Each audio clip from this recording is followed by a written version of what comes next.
this beautiful Korean movie, another Korean movie, and that is Past Lives. 인연. It means providence or fate. Do you believe in that?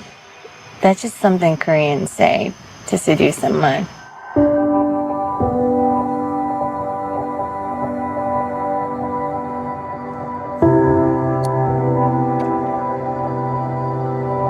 What a good story this is.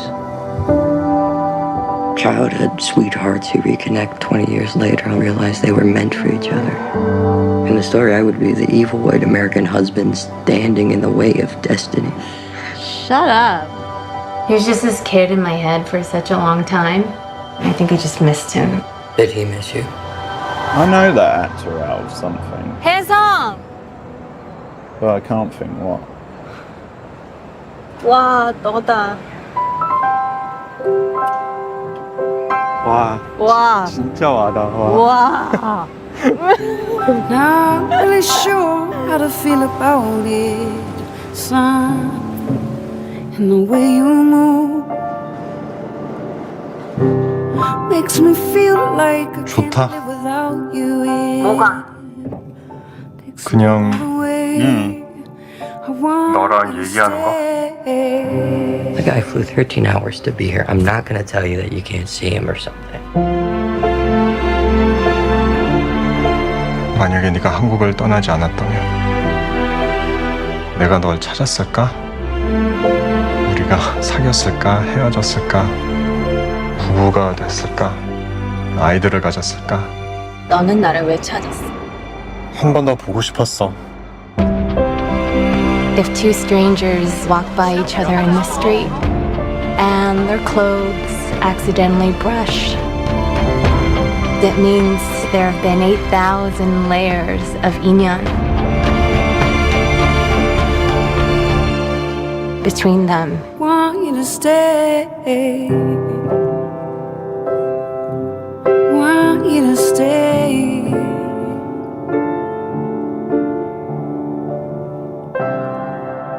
Very effective, very moving. It's really poetic, really natural performances. It had a feel of like a bit lost in translation for some reason.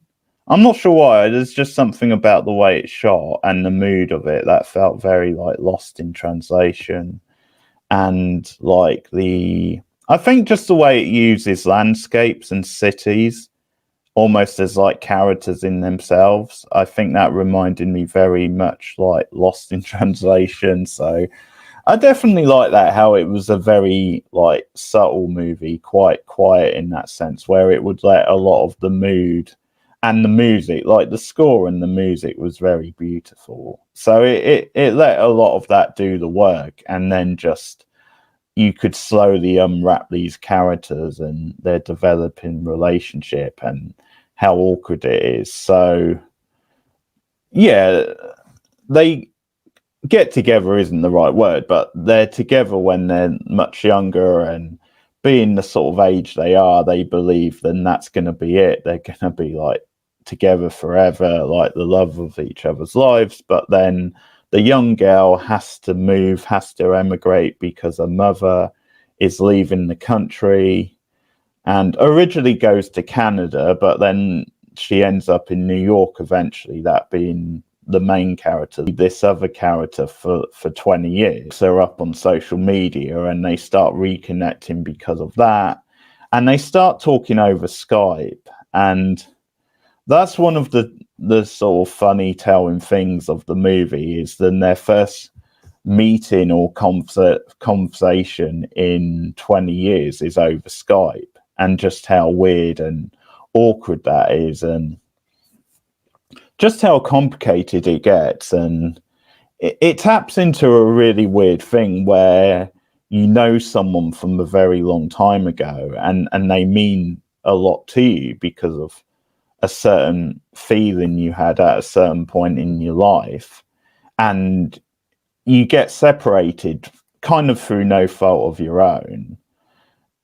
But then how do you then deal with the situation if it's like 20 years later? How do you really broach that? Because you've moved in different directions. Because another thing they bring up is then she's taken a career path which is very different from him. So they also have that kind of like distance. She is starting to have feelings for this other guy and eventually gets married to. You saw him in the trailer there. And it's not even malicious on her part. I think it's very much than she doesn't want to hurt her childhood best friend and / boyfriend, if you like. So it's more to do with that than she wants to find a sensitive way to let him down, and she just feels a little bit bad than she could be leading him on. At the same time, she doesn't break off contact. She still wants a friendship with him.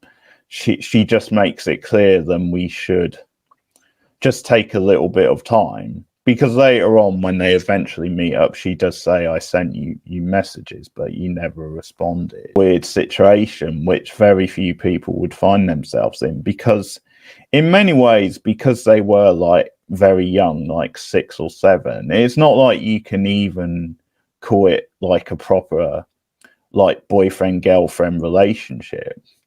So it's just this weird thing of, what are we returning to? What are we trying to pick up here? Like, are we gonna be like boyfriend girlfriend in the long term, or are we just gonna be friends, or just something else? And like that scene over Skype, the one where she kind of says, I think we need to take a bit of time apart, that is just devastating. And I think it being done over Skype is so effective as well. Have a really special friendship. Sometimes friendships are like that are just as important than like relationships. Maybe more so in some ways, but yeah, it's just a really weird like situation. Like, what are we coming back to? And just being separated like that, and in different cities. And I love the way the film captures the mood of like each location. It's very true to life. It really captures certain things, because like there's a scene where he's on the subway, and it's at a time where he's recently been in a relationship, but he's like broke it off, and it's maybe implied and it's because he's still holding a torch for the other character, but he sees a couple on the subway and he gets sad. And I think that's like a relatable emotion. I think if you're not in a relationship, if you've broken up, or there's a relationship you want to pursue, then you do get a little bit envious of other people in public. Like, so stuff like that, I think it's very relatable.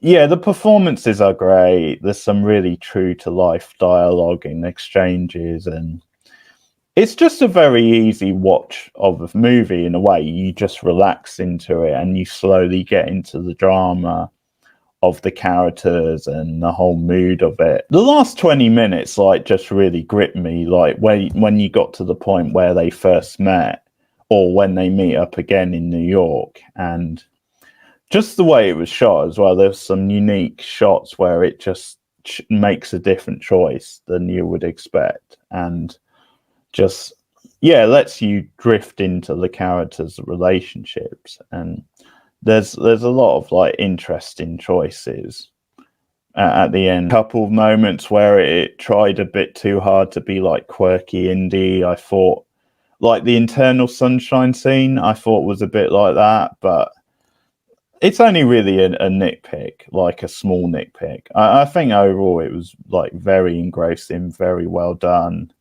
I definitely would like the soundtrack and the score, you know. But yeah, let's talk about the husband, because Cindy mentioned then the internet hate this guy. And so I think at first I thought he was quite passive aggressive with a lot of his comments, and that he was being really unfair with a lot of his stuff, that he sort of lingered on quite a lot of stuff, even though I can see a little bit how it was very awkward for his point of view. I did find him a bit passive aggressive at times. Guys like that, it's kind of like, well, why don't you just be supportive? Because at the end of the day, she's married to you. And that's probably not going to change. Like, she's certainly not going to leave you for the other guy. But, like, and then he came around, like, he did say some sensible things later, and he did make an effort in the end. Like, the stuff with them at the bar near the end, and I think ultimately that's what you want. You like, she would want like the two men in her life to be like on good terms. Fascinating ending. And I think the biggest gesture from the husband was probably when they were all in the bar and they started talking in Korea, and lets them talk. He just lets them have the moment, and he must have known that they were probably saying some really intimate type things and some personal stuff. So I think that was a big gesture on his part. So he definitely got better towards the end of the film.